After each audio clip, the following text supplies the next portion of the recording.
Hello YouTube. My name is Suicide for Celluloid, and this is a video response to StrongerNow on the issue of feminism. Feminism, of course, has been a red-hot topic in the atheist community ever since the Thunderfoot Free Thought Blogs debacle. People seem to be really passionate about it, and I haven't made a statement about it really, and I think I'd like to. And I'm doing it because this video on feminism popped up in my subscription feed, and I thought this is a good opportunity. And I think StrongerNow's video is an interesting video, and I think it brings up a few points. It's a very succinct video, and perhaps if I might be so polemical, if you'll allow me to be so polemical, say it's perhaps a bit platitudinous,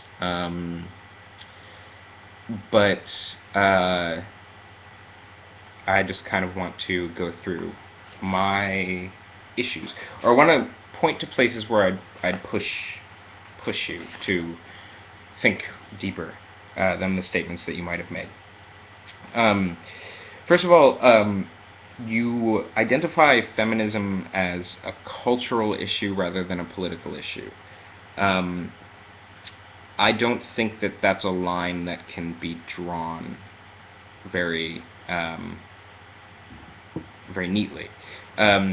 I would just rather say that it's a political issue, and be clear that I mean politics in a much broader sense of the term, in the sort of traditional philosophical sense of the term of how do we all live together. Association, is the being of politics, and feminism is very clearly a question of association. So it is political for me, and if I felt the need to distantiate that to qualify that further, I would say it's socio-political. It doesn't seem to be, because it's identified in the video as cultural, and then the issue becomes women in the workplace and stuff like this, which I wouldn't say that those are strictly cultural issues. Those are economic, social, political issues. So I'd say socio-political if I really had to be careful about it. You mentioned the idea. Well, you also say feminism is good unless it's taken to the extreme, which is fascinating to me. I don't know what that means. I think that there are. I think what you mean to say is something like feminism is good insofar as it's reasonable, or insofar as it's rational. And I think that's something that I would just say about anything ever. And I'm not sure what prompts you to say feminism taking to the extreme. Feminism in particular taken to the extreme. That's an interesting thing to me.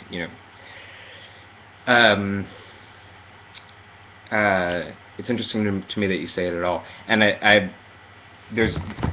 you want to talk about feminism taken to the extreme. There's an old joke. Sorry, my cat is running around as she always does. She's a kitten, so she's full of energy and life. There's an old joke, a radical feminist joke. How many men does it take to roof a house? Depends on how thin you slice them. I think I appreciate that. That's feminism taken to an extreme. I appreciate that. I think that there's something nice about the really fringe voices in any discourse, even if I don't agree with them. So you bring up this issue of gender equality. Also, I don't think that's a coherent concept or a coherent goal. I think it's a nice slogan, right? But I have no idea what it would actually look like. I think that there are political, economic, sort of socio-political realities which face women that are different than those that which face men. For instance, uh, uh, women having maternity leave, um, is that really uh, gender equality? I'm not sure that I'd say it is, but I think it's a good thing, right? And I think it's a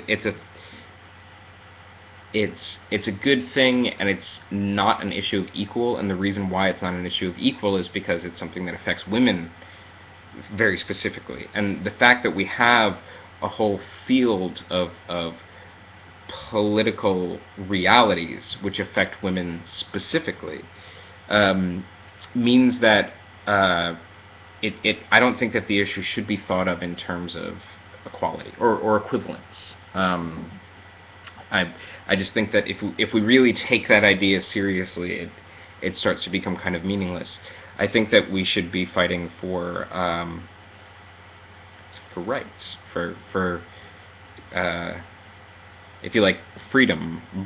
It's a word that I almost never use. The other thing too is that this notion of gender equality assumes that men are a benchmark of rights, and I think that that's kind of true, but I think that it's a chauvinistic feature of our culture, and I think arguing in those terms, we want to be equal to men, is speaking the language of the enemy. You're using the language of inequality, if you like, to formulate a grievance that has that inequality or that problem inherent in it. And I think that there's something sort of linguistically or philosophically problematic in that. But that might be an esoteric point. The bigger issue that I have is that gender equality, as you framed it, seems to assume that gender roles are binary, and that dichotomy between women and men, I think, is really one of the central issues at work in contemporary feminist discourse. I think that dichotomy is problematic. We have transgendered people, we have intersex people, and they need to be we shouldn't be using language that excludes them. That is, we shouldn't be suggesting that men and women, if not man then woman, if not woman then man, right? We shouldn't be using that kind of idea. And I don't think that you explicitly do it, but how you formulate a couple of the propositions in your statement seems to imply this kind of thought, and which is, by the way, I think also a kind of, if you'll forgive the use of the word, it's kind of a patriarchal move, because when you formulate things in binary terms, there perhaps inescapably is a privileging of one term over another, and that is a problem, and that's a problem that is just inherent to how we formally think about the world. And if that's the case, then really, like, instead of talking in terms of equality between women and men, we should, it feels to me that we ought to be breaking down the nature of that distinction itself. Otherwise, there will always be an asymmetry in one way or another. I think that it becomes inescapable, and perhaps it's inescapable either way. But I think a feminist discourse is kind of impossible articulated in a binary form. And then the question of atheism and feminism, which is particularly interesting. For me, and this is only for me, right? This is not something this is not a statement that I would generalize or I think ought to be generalized, but my feminism. I feel strange saying that as a man. I think it's I don't know. I just prefer to say, let's say, my solidarity with feminism. Um, my solidarity with feminism is it comes out of the same impulse as my atheism, right? I feel that hegemonic structures like religion, Christianity in America, and I think, well, really the world actually, but I think structures of hegemony and asymmetrical power structures need to be analyzed, and their legitimacy needs to be challenged, and there needs to be strategies formulated to deal with them. I don't think that power or hegemony is self-justifying, self-legitimating. It has to be there for a legitimate reason, and I don't think that religion is legitimate, and I don't think that what we call patriarchy, which I take to be a much more abstract notion than I think a lot of people take it to be. I take it to be related to Lacan, who is a psychoanalyst who had this idea of phallocentrism. We have a tendency to privilege the penis, right, over the vagina. This is a Freudian concept, and Lacan takes it and sort of radicalizes it. I think that's sort of true, and it as a metaphor, kind of. I would say that's that's how I take patriarchy to be. It's more of a tendency in language and such. But I think that tendency is illegitimate and therefore needs to be analyzed and challenged, and strategies need to be developed, right, for dealing with that. So those are my points that I'd like to. I think I've had 5 points in there that I'd like you to think through a little bit further. Let me get my cat away. This is Gloom, by the way. There's 5 points in there that I'd like you to think through a little bit further.